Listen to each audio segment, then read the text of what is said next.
মোৰ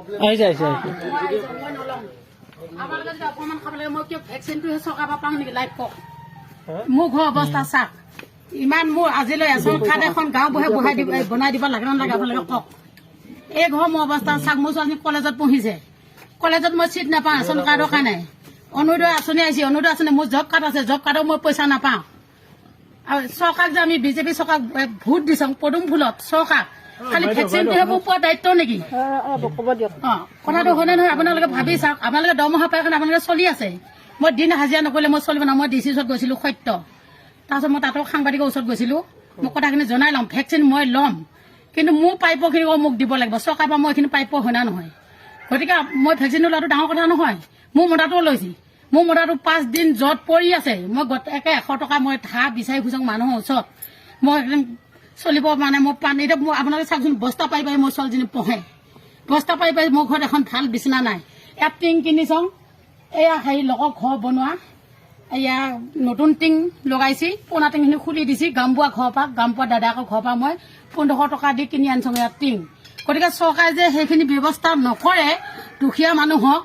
মোক খালি ভেকচিনটোহে মোক প্ৰদান কৰে নেকি চৰকাৰে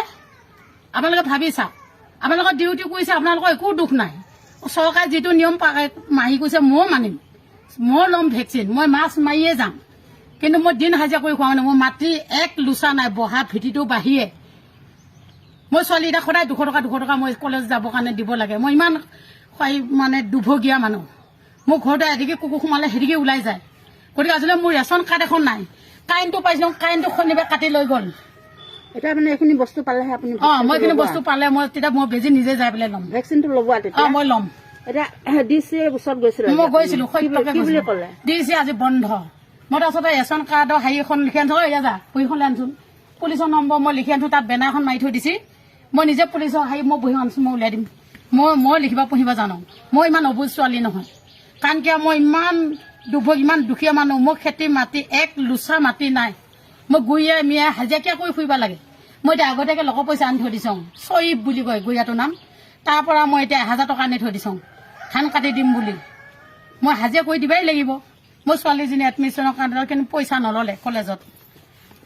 চিট নাপায় হায়াৰ ছেকেণ্ডেৰীত গৈছোঁ তাতো কৈছোঁ ৰেচন কাৰ্ড নহ'লে মোৰ ছোৱালীজনী চিট নাপায় আজি মই ইমান চৰকাৰ চাউল দি